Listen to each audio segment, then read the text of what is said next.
వనమురళి గారు, వేల కచేరీల్లో మీరు ఎంతోమందిని ఆహ్లాదపరుస్తూ సంతోషపరుస్తూ మీరు ఒక అనుభూతిని పొందారు. కానీ ఇలా కచేరీలు చేస్తున్నప్పుడు కానీ మధ్యలో కానీ ఎప్పుడైనా మీకు బాధ పెట్టిన సంఘటనలు జరిగాయేమో? బాధ పెట్టడం అంటే కొంతమంది అసూయాపరులు ఒక చోట ఏదో వాళ్ళు ఆ రోజులు ఏదో ప్రయోగం చేస్తారు కదా, చేతపగిలి అంటే అలాంటి ఒకటి రెండు చోట్ల జరిగాయి. మీరు చేతపడి జరిగిందని మీకు తెలిసింది? అవును, నాకే తెలుస్తుంది. అది తెలుగుదేశంలోనే జరిగింది. అది చెప్పను, నా వివరాలు చెప్పను. కచేరీలో ఒక ఆయన కూర్చుని నాకు చేసి అంటే పాడకుండా చేసి చేతికి శక్తి లేదు, తాళం తప్పుగా వేయడం, గొంతుకు పైకి వెళ్ళకపోవడం, పసరాలు రావడం ఇవన్నీ జరిగాయి. అలాంటప్పుడు ఏం చేయాలో నాకు చిన్నప్పటి నుంచి నాకు ఒక శక్తి ఉంది. హనుమాన్ నాకు దేవుగా, హనుమాన్తో నేను మాట్లాడుతూ ఉంటాను, కనిపిస్తూ ఉంటాను, మాట్లాడుతూ ఉంటాను, అది వేరే విషయం. ఆయన కొన్ని చెబుతూ ఉంటారు నాకు. ఆ టైంలో ఏం చేయాలో చేసేశాను. జంజం తెంపేసి వారి మొహం మీద పెట్టాను. పడుతుంటే హాని పడిపోయాడు. వాడిని హాస్పిటల్ జాయిన్ చేశారు. మొన్న పొద్దున్న ఎలా ఉందామని అడిగి వచ్చాను ఆయన్ని. చాలామంది ప్రయత్నం చేశారు. పెద్ద వాళ్ళు మీటింగ్స్ పెట్టి రెజల్యూషన్ పాస్ చేసి మీ సంగీతాన్ని, మీ బాణీని బ్యాన్ చేయాలనా?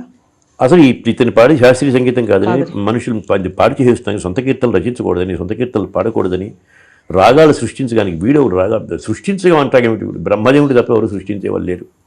ఈయన సృష్టించడానికి చెప్పు, నేను ఎప్పుడు చెప్పుకోలేదు, ఎవరో రాస్తే నేనేం చేయను, ఇలా చేస్తే కానీ కాదని అనలేదు. ఏమైంది ఇలా రాశారేమంటే అవునన్నా, నేను చెప్పలేదు కానీ నిజం రాశారంట. దాని మీద పెద్ద మ్యూజిషియన్స్ పెద్ద కాన్ఫిడెన్స్ జరిగింది ఇక్కడ. అవును. అయితే దానికి ముఖ్యులు ఎవరో వాళ్ళ మీద నేను కోర్టుకి వెళ్ళి జయించాను. అది వేరే విషయం. ఈ క్రియేషన్ అనే దానికి ఏం తప్పది, క్రియేషన్ ఉండకూడదు అని. క్రియేషన్ అన్ని క్రియేషన్ మనకి నేను క్రియేట్ చేశానంటే నేను క్రియేట్ చేశానంతే కాదు. అసలు ఆఖరి కోర్టు జడ్జి ఫైనల్ డెసిషన్ప్పుడు ముఖ్యమైన ఆయన్ని నన్ను పిలిచారు. ఏమిటంటే ఇదే ముఖ్యంగా ఏమిటి, మాకు క్రియేషన్ అన్నమాట వాడకూడదు, వాడచ్చు. ఇది తేడా ఎలాగది. నేనేమో వాడచ్చంటే ఆయన వేయలేదు. పాపం జడ్జికి ఏం తెలుసు, నానవత్తా పడిపోతున్నాయి. ఆయనేమో బోన్లో ఎక్కించి నన్నేమో చేయిలో కూర్చోబెట్టాను. మీరేదో నాకు అర్థం కావట్లేదు, మీరు చెప్పండి అన్నాడు. అప్పుడు నేను జడ్జి గారితో చెప్పాను, అయ్యా దీనికి అర్థం నేను చెప్పగలను కానీ చీప్గా ఉంటుంది, నేను అలా చీప్ మాటలు ఇక్కడ కోర్టులో మాట్లాడడానికి నాకు మీరు అనుమతి ఇస్తే నేను చెప్తాను, గో అహెడ్ అన్నాడు. ఆయన అడగండి, ఆయనకి పిల్లలు ఉన్నారని అడగండి, అది ఎవరు క్రియేట్ చేశారు అడగండి, బ్రహ్మదేవుడు వచ్చి క్రియేట్ చేశాక ఆయనే చేశాక పిల్లల్ని, ఆయన వల్ల పిల్లలు పుట్టారా ఇంకెవరి వల్ల పుట్టారా, ఎవరికి అయ్యారు, దాంతో కేసు అయిపోయి ఫినిష్. ఇంకేముంది, అంతే కదండి. సినిమా ఇండస్ట్రీతో మీ అనుబంధం కూడా అదే సమయంలో స్టార్ట్ అయింది. కొంత మీకు సినిమా ఇండస్ట్రీలో అద్భుతమైన పాత్రలు పోషించే అవకాశం వచ్చింది. మంచి పాటలు పాడారు. ఇప్పటికీ ఆ పాటలు క్లాసిక్స్గా అలా ఉన్నాయి. మంచి పని జరిగింది అప్పుడు మళ్ళీ పాడకపోవడం, ఎందుకంటే అవి జ్ఞాపకం ఉండిపోతాయి. అలాగే ఇప్పుడు పాడేవన్నీ ఇంకో పాట రాగానే మర్చిపోతుంటారు, అవి నా మర్చిపోరు. ఇప్పటికీ కొత్తగానే ఉన్నాయి, నాలాగే యవ్వనంగానే ఉన్నాయి అవి కూడా. నేను మెడ్రాస్లో ఉద్యోగం చేసేవాడిని. మెడ్రాస్ డాన్స్ ఆల్ ఇండియా రేడియోలో చేసినప్పుడు మెడ్రాస్ ట్రాన్స్ఫర్ అయింది నాకు. అక్కడికి కొన్ని 2 ఏళ్ల పాటు లైట్ మ్యూజిక్ అని ఉంటుంది, లైట్ మ్యూజిక్ యూనిట్ అని నేనే ప్రారంభించాను ఆల్ ఇండియా రేడియోలో. భక్తి రంజన్ అనే కార్యక్రమం ప్రారంభించింది నేను. అలా చాలా సర్వీస్ చేశాను రేడియోలో. అందుకే లైట్ మ్యూజిక్ యూనిట్ అని ఒకటి పెట్టాలని గవర్నమెంట్ అనుకుంది. మొట్టమొదటి లైట్ మ్యూజిక్ బెజవాడకు వచ్చింది ఇన్ని స్టేషన్లో ఉన్నప్పుడు. దానికి నేను I'm the first producer in India. ఆ టైంలో ఏమైందంటే, నేను అడయార్లో ఉండేవాడిని, ఎదురుగుండా ఒక ఫిలిం యాక్ట్రెస్ ఉండే ఎస్ వరలక్ష్మి గారు, ఆవిడ వచ్చి నా దగ్గర సంగీతం నేర్చుకునేది, నా శిష్యురాలు ఆవిడ. తనును మన కన్నాంబ గారు వచ్చారు. వాళ్ళిద్దరూ కలిసి ఒక సినిమా తీస్తున్నారు, సతీ సావిత్రి అనే సినిమా.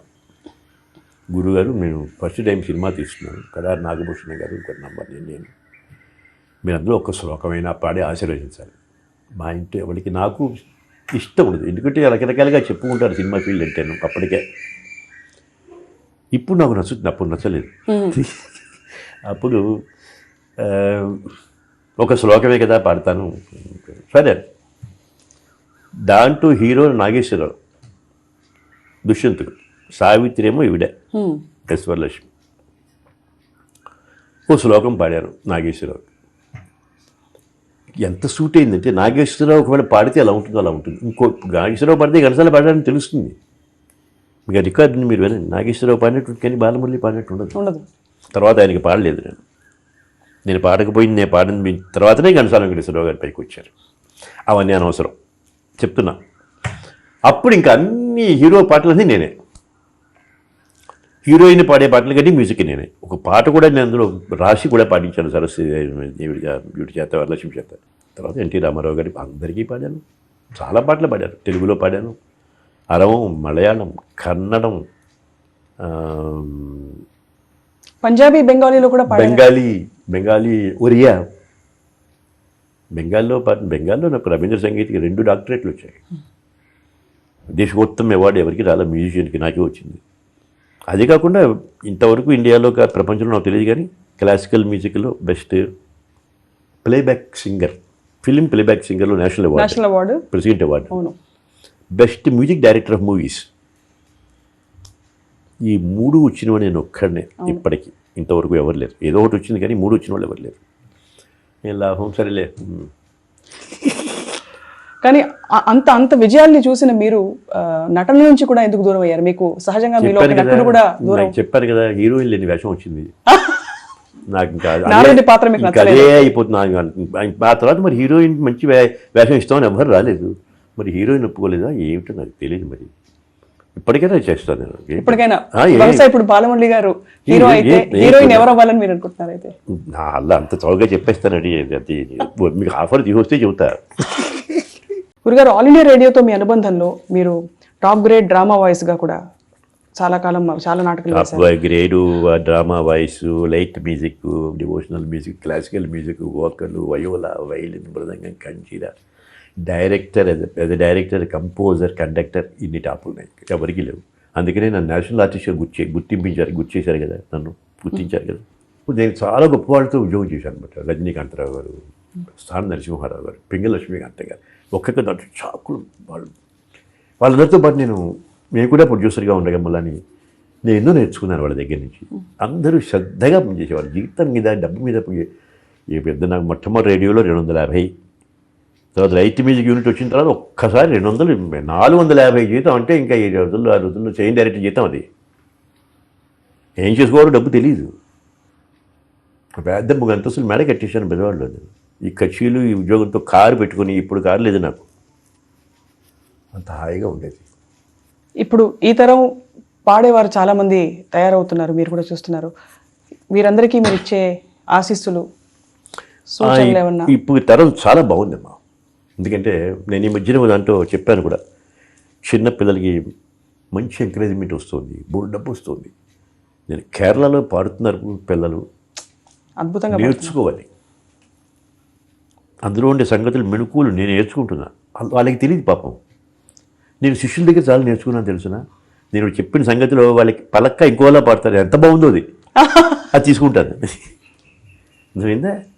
అలాగా ఈ రోజుల్లో పిల్లలందరికీ చాలా. అప్పుడు నేను మొన్న చెప్పాను, ఆ రోజుల్లో ఒక బాలమురళియే ఉండేవాడు, చిన్నపిల్లాడు. ఇప్పుడు ఎంతమంది బాలమురళులు ఉన్నారో నేను చాలా సంతోషిస్తున్నాను. చెప్పు, మా అలాంటి 70 ఏళ్ళు పైన పడ్డ మ్యూజిషియన్స్ కూడా ఇలాంటి కాంపిటీషన్ పెట్టండి, నేను క్యాండిడేట్గా వస్తాను, నేను తప్పకుండా జయిస్తాను. నా వయసులో ఉన్న వాళ్ళంతా నేను జయించగలను, చిన్నవాళ్ళని జయించలేను. కానీ మీతో కలిసి సమూజీలుగా పోటీ చేసే సాహసం ఉంటుందంటే పోటీ చేయండి, లేకపోతే నాకు ఇచ్చేవలసిందే డబ్బు. ఏం చేస్తాం? 1 కోటి రూపాయలు పెట్టండి. మాలాంటి వాళ్ళు ఇంకా ఎన్నాళ్ళు ఉంటాం, ఉన్ననాళ్ళు హాయిగా ఉంటాం. ఈ కచ్చీలు గొడవ లేకుండా హాయిగా మంచిగా కచ్చీ డబ్బు కోసం కాకుండా పాడతాం. మంచి కార్యం కోసం ఊరికే పాడతాను. ఇంకా డబ్బు రావాలనుకోవడం బాగలేదు. అలా ఒక కాంపిటీషన్ పెట్టండి, నేను తప్పకుండా గెలుస్తాను, 1 కోటి రూపాయలు ఇచ్చేసేయండి, హాయిగా ఉంటుంది. అది టెలికాస్ట్ కూడా చేయలేవాళ్ళు ఆ మాట. పైకమే ఏకైక మార్గం అని బాలమురళి కృష్ణ పాడాడు ఒకసారి పాట. దేనికైనా సరే డబ్బు లేకపోతే పైకమే ఏకైక మార్గము. మీరు రాసి కంపోజ్ చేసి పాడిన కీర్తనలు ఇది. సురలకైనా, ఈ కలియుగమున నరులకైనా. అంటే తిట్టాను, ఎందుకంటే దేవుళ్ళకి ఎందుకు డబ్బు అన్నాడు. వెంటనే చెప్పాను, లోకనాయకుడు వెంకటేశ్వరుని కళ్యాణ రుణము తీరేదెప్పుడో. ఆయన అప్పు చేసే పెళ్ళికి మనం ఇంకా వడ్డీ కడుతున్నాం, ఆయనకే డబ్బు కావాలి, మనకి అక్కర్లేదా? స్కూల్కి వెళ్ళాలంటే డబ్బు కావాలి, సంగీతం వినాలంటే డబ్బు కావాలి, పాడాలంటే డబ్బు కావాలి, దేవాలయంలోకి వెళ్ళాలంటే డబ్బు కావాలి, దేవుడు చూడాలంటే డబ్బు కావాలి. ఒక డబ్బు అక్కర్లేనిది ఏమిటంటే ఇంటర్వ్యూ ఒకటే. ఎందుకు చెప్పానంటే అంత ఉపయోగంగా ఉన్నప్పుడు మనం నిజం చెప్పుకుంటే అలా ఉంటుంది. గురుగారు తెలుగువారు అయి ఉండడం వల్ల కొంత అసూయ కొనసాగింది మీ పట్ల అని మీరు ఎప్పుడైనా అనుకున్నారు? చాలా మంది ఇలా అనుకున్నారు. తెలుగుదేశంలో పాడే శాస్త్రీయ విద్వాంసులకి ఇది ప్రాంతీయ భేదాలు చాలా ఉన్నాయని చెప్పి. అంత ప్రాంతీయ భేదాలు ఇప్పుడు ఎక్కువైపోయినాయి, అప్పుడు లేవు. దేశం వాళ్లే శాస్త్రీయ సంగీతం పాడాలని. ఎందుకంటే మన బ్రిటిష్ వాళ్ళ కాలంలో చాలా హాయిగా ఉంది, ప్రజలు చాలా హాయిగా ఉంటారు. నాకు తెలుసు కదా, నేను మొట్టమొదటి రేడియోలో పాడింది ఎప్పుడు తెలుసునా? 1940. అవును, 42లో టాప్ ర్యాంక్ బ్రిటిష్ వాళ్ళదే. మెడ్రాస్ ఎలా ఉండేది, నవాబు కాలంలో హైదరాబాద్, సికింద్రాబాద్ ఎలా ఉండేవి మీకు తెలీదు. స్వర్గం. నవాబు గారి 32వ భార్య వాళ్ళ పిల్లకి కచేరీ చేశారు. ఎలా ఉండేది మా హైదరాబాదు ఆ రోజులో తిన్న టిఫిన్ ఆ ఫ్లేవర్ ఇంకా నాకు జ్ఞాపకం ఉంది. ఏంటా టిఫిన్ గుర్తుందా మీకు? 5 హోటల్ ఏదో దోశ ఏదో పెట్టారు, వడ పెడితే ఎంత బాగున్నాయో ఆ క్వాలిటీ, ఎంత బాగా వినేవారు. ఏమి అసలు వేడి ఎండ ఉండేది కాదు, రోడ్డు మీద జనం ఉండేవారు కాదు. ఈ మెడ్రాస్ వచ్చినప్పుడు నేను మెడ్రాస్లో ఎప్పుడన్నా కార్ డ్రైవ్ చేస్తానా అని కళ్ళగన్నాను, స్వప్నం. అది నిజమే. రోడ్లు అరిగిపోయినాయి. ప్రతి 2 ఏళ్ళకు కారు కొనేసాక తిరగడం, డ్రైవ్ చేసి 50 ఏళ్ళే 60 ఏళ్ళు డ్రైవ్ చేశాను నేను. ఇప్పుడు ఆ సీట్లో కూర్చోను.